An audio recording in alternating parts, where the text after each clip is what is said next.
Good evening. Boa noite. Boa noite, pessoal. Boa noite, campuseiros. Estou tão feliz de estar aqui com vocês de novo. E é tão legal estar de volta no palco depois da pandemia. É tão bom estar cercado por essas pessoas que compartilham comigo a minha paixão sobre a tecnologia e, claro, as redes sociais. Como muitos de vocês, eu sempre tive muita paixão sobre computadores. Desde uma idade bastante jovem, eu queria me tornar um cientista da área da computação. E com sorte, quando eu terminei o colégio, eu pude seguir esse caminho. Mas alguns dos meus amigos não foram assim tão afortunados. No começo da década de 1990, frequentemente os pais colocavam paixão a seus filhos para se tornarem engenheiros ou médicos. Foi realmente difícil. Muitos meus amigos foram impulsionados por seus pais para seguirem profissões diferentes do que aquilo que eles queriam realmente ser. Quando eu assisti um filme que me tocou profundamente. O filme é A Sociedade dos Poetas Mortos. Vocês assistiram esse filme? Levantem a mão se assistiram. Com o Robin Williams. Legal. É um filme antigo, mas nos conta tanto sobre o que vivemos nos dias de hoje. Sobre toda a pressão que temos por desempenho e atender às expectativas das pessoas. O filme teve um grande impacto em mim quando eu era mais jovem. Então eu quero compartilhar algumas das lições que todos nós podemos aprender para navegar o mundo em qual vivemos nos dias de hoje.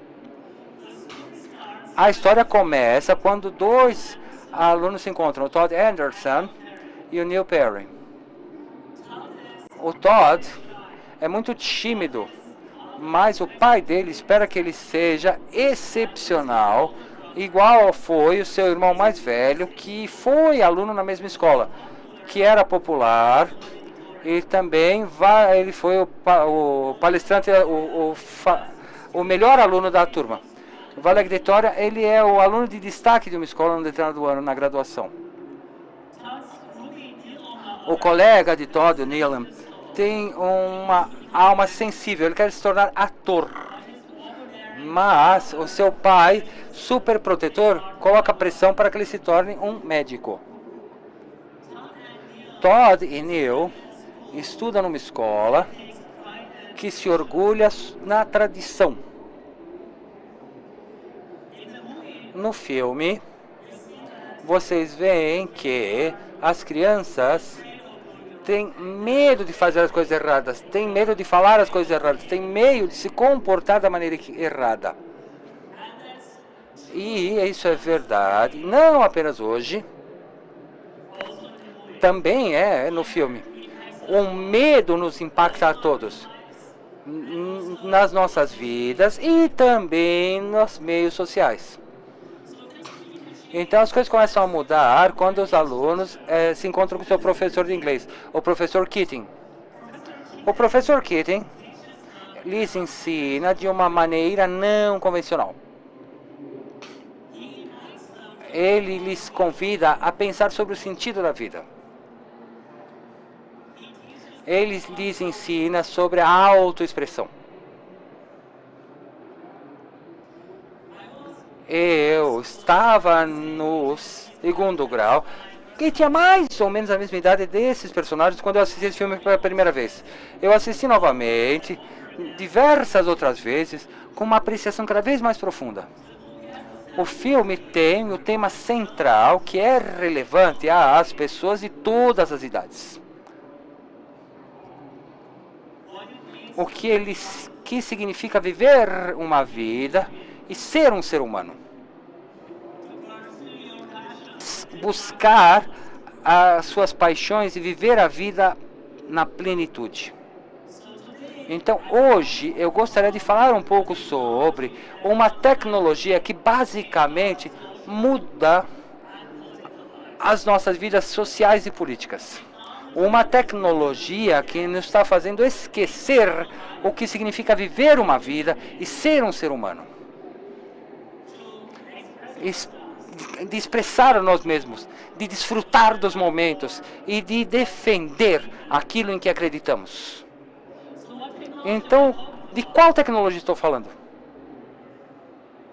Sim, provavelmente vocês chutaram certo. São as social medias, os meios sociais, as redes sociais. Tudo começou com MySpace, Friendster, Orkut, Facebook. Todas apareceram entre 2002 e 2004, lhes oferecendo aos usuários como se conectar com seus amigos. Essas plataformas inicialmente se tratavam sobre conectar-se uns com os outros e se comunicar. E nesses anos iniciais, as pessoas utilizavam os meios sociais como um álbum digital para compartilhar as páginas com amigos e família. E talvez se encontrar alguém que você não teria encontrado offline. Esses eram lugares divertidos, como o mundo real. Os meios sociais estão muito mudados nos dias de hoje. E para poder compreender o status atual das meios sociais, temos que tentar entender a evolução no passar dos anos. A sua evolução com o passar dos anos. Antes de 2009, esses sites tinham uma alimentação simples. Uma alimentação que basicamente era contento com os posts. O post mais novo no alto, o post mais velho embaixo. As coisas começaram a mudar em 2019, quando o Facebook apresentou o botão do curtir. E no mesmo ano, um desenvolvedor, o Chris, criou o botão retweet. E ele ainda se arrepende disso nos dias de hoje. Ele disse que eu poderia ter dado a uma criança de 4 anos de idade um revólver carregado quando ele viu o que aconteceu com o uso daquilo que ele havia criado. Pouco depois, o Facebook lançou uma função semelhante, o botão compartilhar. E algo deu errado muito grande. O gostar, compartilhar, deu às pessoas o poder de influenciar outras, se os seus posts fossem populares ou virais. E, como uma consequência inesperada, as conexões autênticas e significativas não importavam mais nada. Até o dia de hoje, se trata só de números. Não se trata de sentimentos humanos, são números de engajamentos. Então, os algoritmos começaram a ordenar a hierarquia da credibilidade. Um post, não importa de quão danoso ou falso seja, pode chegar ao alto do feed, contanto que gere engajamentos. E posts que disparam emoções, especialmente raiva, são os que mais provavelmente serão compartilhados.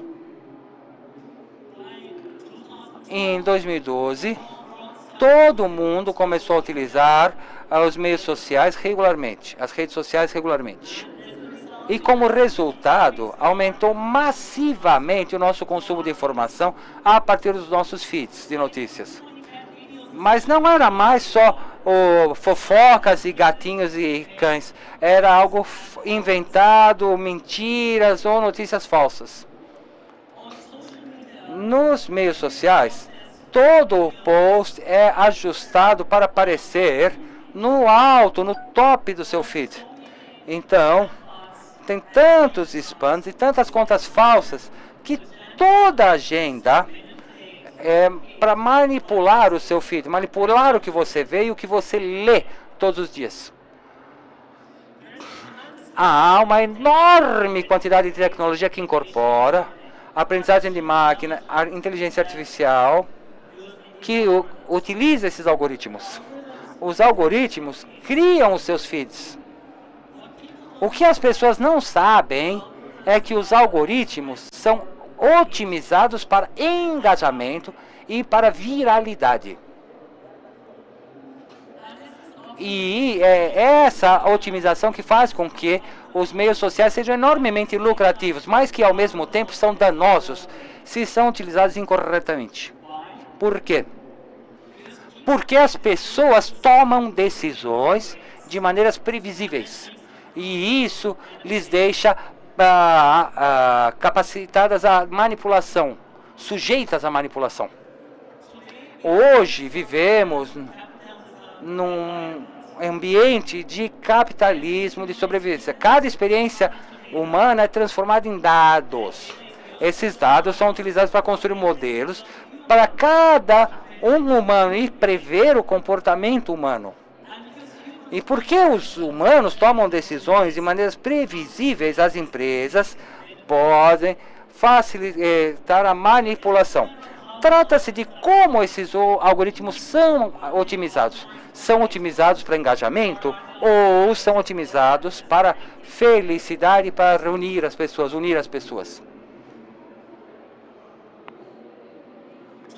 Hoje, os meios sociais se tratam exclusivamente de lucro. Não é para criar uma experiência melhor do usuário. Tentemos pensar disso em outro contexto. Digamos que você tem um restaurante, você é o dono de um restaurante. A qualidade do alimento impacta os seus lucros, certo? Há um ponto no qual 1% de mudança da quantidade de ingredientes nos seus alimentos deixa os seus clientes doentes. Você faria isso? Você arriscaria a saúde dos seus clientes? Digamos que você pode duplicar os lucros, mas há uma chance de 1 em 10 mil que o seu cliente vá ter um envenenamento alimentar e morrer, uma infecção alimentar e morrer. Você faria isso? Os meios sociais não são diferentes. As empresas sabem que seus algoritmos estão criando uma ansiedade enorme, depressão e levando ao suicídio. De acordo com a pesquisa, a pessoa que mostra que as pessoas passam no tempo nos perfis se associa com comparação social. Mais no Vietnã e no Brasil, que gastam tempo com comparações sociais. E os comentários dos posts contribuem para a comparação entre pessoas. E comparação social leva a sentimentos negativos, como inveja e depressão. Eu não estou falando que pessoas ficam a análise de custo-benefício sem respeito para a humanidade e pela sociedade. Eu não estou dizendo isso. As histórias é muito familiar. No passado, as empresas publicavam artigos, histórias e falavam: fumar não mata as pessoas, não causa mal às pessoas. As farmácias favoreceram opioides e falaram: não, eles não viciam. Nós, os usuários, os criadores de conteúdo, estamos quase programados para lutar por engajamento. Eles nos forçam a buscar a popularidade. Os meios sociais se transformaram os posts no desempenho público. A gente posta online para que todo mundo veja. As organizações não são mais, as nossas vidas não são mais privadas. As pessoas podem ver o que a gente faz, com os nossos posts, o que a gente gosta, o que a gente compartilha, os nossos amigos, nossos seguidores. Os nossos posts chegam à fama ou vão à desgraça dependendo dos cliques ou de milhões de estranhos. E nós contribuímos com milhares de cliques nós mesmos nesse joguinho. E esse jogo nos estimula a desonestidade e a dinâmica da máfia. Então, somos levados dentro de um circo. e ficamos brigando para ter atenção ao invés de abraçar a nossa individualidade e expressar a nós mesmos.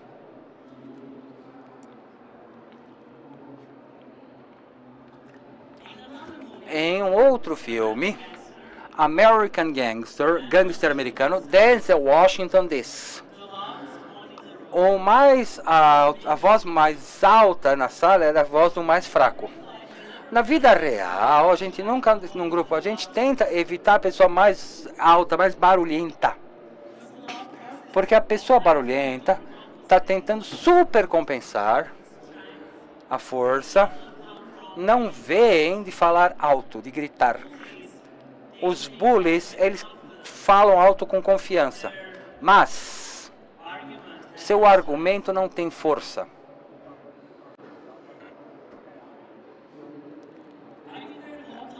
Eu defendi na última década o impacto dos meios sociais nas nossas vidas.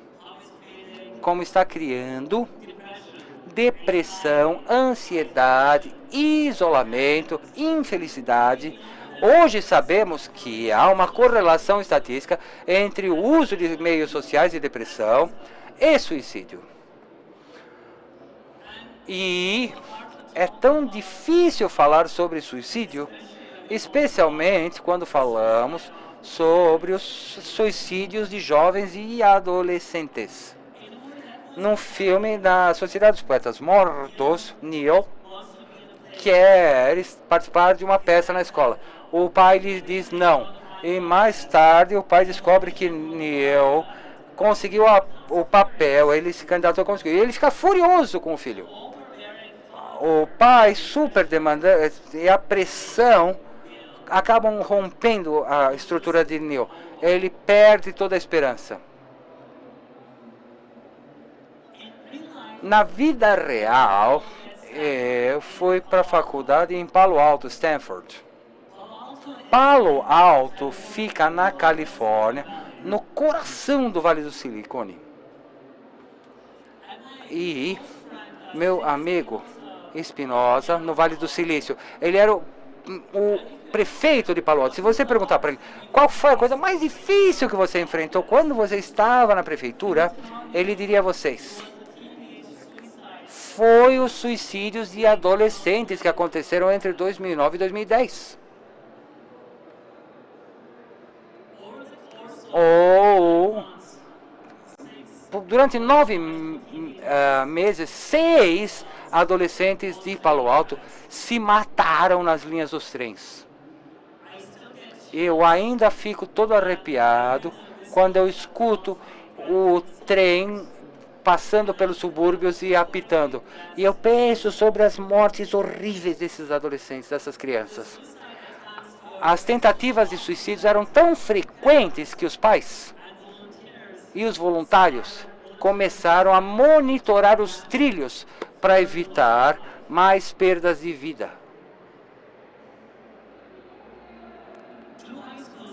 Duas escolas secundárias, em especial a Gama e a Palo Alto, foram as mais afetadas com esses suicídios de adolescentes. E o problema persistiu quantos? Em 2015, a taxa de suicídio nessas duas escolas era mais de 4 vezes a média nacional. Então, o que é preocupante é que essas crianças, eles não eram marginais, assim, da parte de mídia social, não tinham traços de problemas mentais, tinha algo a mais acontecendo. Então, muitas escolas ali no Vale do Silício tinham crianças, jovens muito ambiciosos, como no filme da Sociedade dos Poetas Mortos. Então, o que aconteceu? Os alunos nessas escolas, eles estavam sentindo essa necessidade ali de ser melhor que os colegas, acompanhar os colegas, emparear-se. Então eles ficavam se questionando, assim, nas atividades acadêmicas. E é um ambiente muito competitivo nas escolas, que chega a um nível assim, salubre, assim, não saudável. Então não é surpreendente ali que a depressão, a ansiedade subiu, atingiu o topo ali entre os jovens. Eles fizeram a diferença na vida do professor. Então, fontes ali para o bem. Na realidade, grupos extremos, que são minorias, nos separam com sua influência nas mídias sociais. De acordo com uma pesquisa lá nos Estados Unidos, só 6% das pessoas são conservadoras e 8% são ativistas progressistas. Entretanto, 70% da população compartilham as suas visões políticas online. Esses grupos são grupos de elite, minorias, que separam os Estados Unidos com as suas batalhas políticas. Outro exemplo bom é a guerra ali do Covid. Tem uma minoria de pessoas que tentam minimizar os riscos de Covid e um grupo de pessoas que maximizam o risco, espalhando medo e mentiras nas redes sociais. Tem uma correlação, assim, por exemplo, tem notícias que as pessoas não estão se vacinando por causa de mentiras que falam sobre a vacina. E a vacina já salvou muitas vidas. As fake news está trazendo danos para as nossas crianças, escolas, profissionais e atingindo a saúde mundial. A mídia social traz um empoderamento ali de esquerda, direita. Estão criando um sistema que está dissolvendo a nossa sociedade e prejudicando as nossas democracias. Então, notícias tóxicas, fake, alcançam níveis que nunca foi possível antes. Mas a gente pode fazer a diferença, a gente pode se sair melhor. No filme, quando os alunos ficaram de pé nas carteiras, eles fazem isso porque eles sabem que é a coisa certa a ser feita. Eles sabem que eles podem ser expulsos por interromper a aula em prol do professor antigo. Mas eles preferem ser expulsos do que seguir o que eles não acham correto, porque eles fizeram o que eles acreditavam. Outra coisa interessante sobre o filme é, por exemplo, ali falando sobre a conformidade e mostrando que essa conformidade pode ser muito danosa. A conformidade não é estar inconforme com os outros, e sim ser você mesmo. Outra lição muito importante do filme é a autenticidade. Seja sempre fiel a quem você é e o que você quer fazer. Então, defenda o que você acredita. Não tem nenhum problema em ser diferente. Hoje a mídia social está criando uma ilusão. Todos os dias a gente tem cascatas ali de atualizações dos nossos amigos. Então, eles viajando pelo mundo, de férias, tirando fotos com celebridades. E a gente esquece que esses momentos têm filtros, não são realmente reais. E a gente começa a fingir a ser o que a gente não é, para a gente se encaixar. A gente se torna vítimas desse jogo. A gente carrega a culpa e a vergonha. A gente diz a nós mesmos: eu não sou bom bastante. Não sou inteligente o suficiente. Eu não sou atraente o bastante. Então eu não sou merecedor de amor, por exemplo.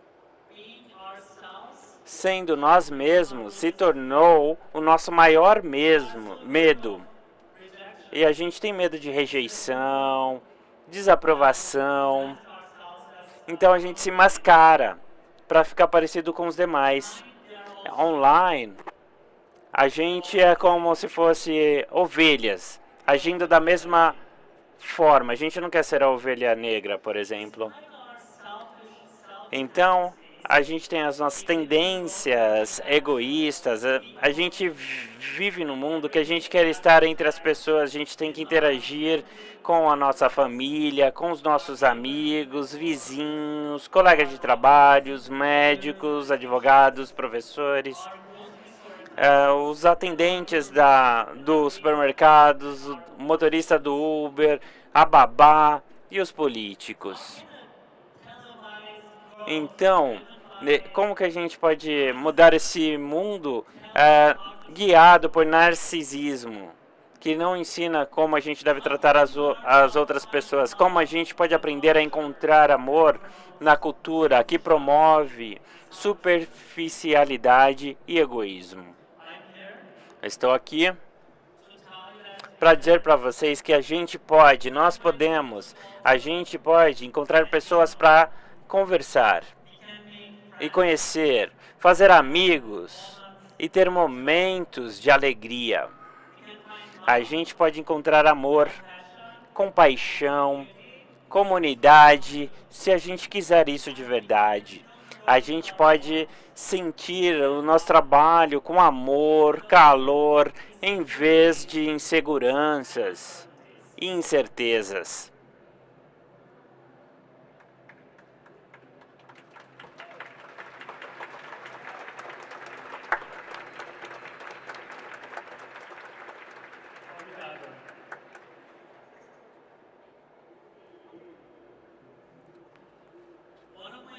Bom, eu tive uma lição muito importante desse filme, Carpe Diem.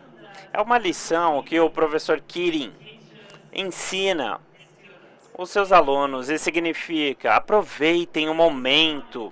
É irônico porque hoje a gente vive numa sociedade onde a gente trabalha muito para ter um melhor amanhã. A gente quer um melhor trabalho, uma casa maior, a gente quer um carro melhor. A gente quer um namorado mais bonito, uma namorada mais bonita, a gente guarda dinheiro e muitas vezes a gente nem consegue curtir aquele dinheiro que a gente guardou.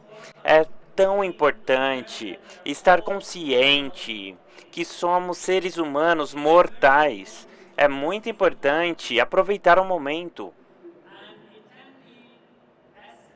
E pode ser tão simples quanto ter uma conversa com um amigo, bater papo, tomando uma cerveja ou uma caipirinha. Todos nós devemos aproveitar ao máximo cada dia, viver a vida assim ao máximo. Seja você mesmo. Faça o que você ama. A vida é curta.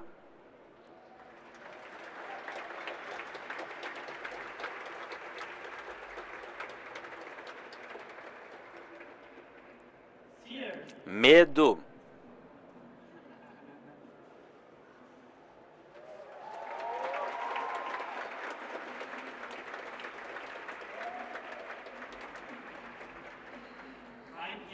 Eu estou aqui para dizer para vocês: não tenham medo. Não tenham medo de julgamento ou de estar errado. Não tenham medo de amizades ou romance, ou uma piadinha ruim, ou uma risada boa. Nunca tenha medo de se divertir, ou passar um momento difícil, ou consequências. Certamente, nunca tenha medo da vida. Não importa se está difícil, se a vida foi injusta com você. Ame a vida de volta. Abrace a vida. Sem reserva, sem exceção, sem arrependimento, sem remorso.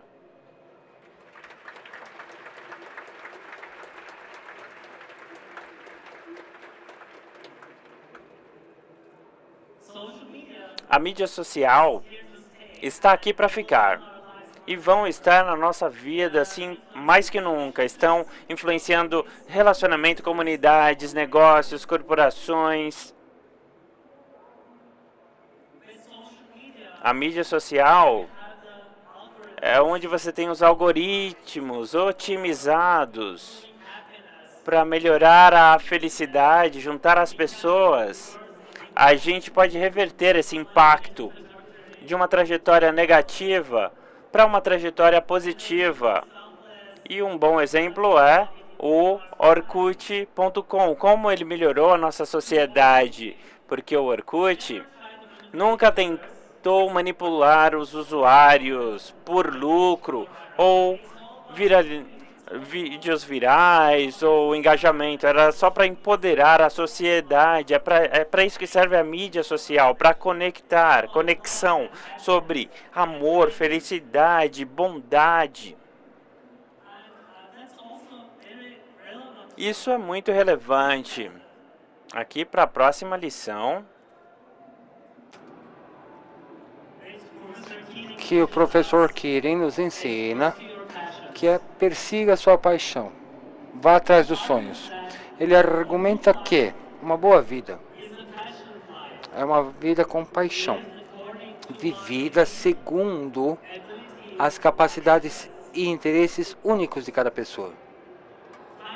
Encontrar seu talento sem igual, seu talento único, pode ser uma jornada de toda uma vida, mas fazê-lo vale o esforço, porque quando você o faz, leva a uma alegria realmente que o preenche. Hoje devemos perseguir nossas paixões no trabalho, em nossos hobbies. Muitos de nós desistimos de nossas paixões, vivemos uma vida que é escrita por outra pessoa. Essa é uma das últimas lições da sociedade dos pais mortos, que é vá atrás dos seus sonhos, persiga as suas paixões.